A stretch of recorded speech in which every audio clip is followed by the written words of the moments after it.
Let's write and run a test. First, as far as setup, I've got my tabs turned off. I've got tool windows turned off. Description of actions turned on so you can see what I'm typing.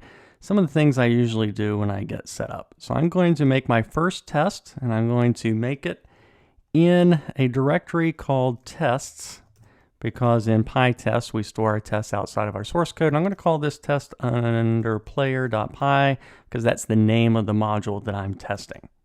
I'll put in a very simple test that I do just to kind of hack myself into getting into the flow of testing. I'm just going to write a test called test import.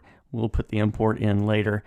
And I need to run this test, and the way I do it is right click outside of the, I don't want the cursor in here, I want to run everything in the file. I'm going to right click, I'm going to choose run PyTest in test under player. If you don't see this, if it's something about unit test, it's because you didn't configure Python integrated tools in the previous step.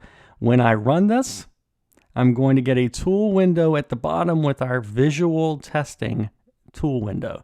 The test runner output with tests on this side, a single test information over here, toolbar buttons on the top and the right that I can do to configure this. For example, turn off passing tests, turn on passing tests, lots of good things.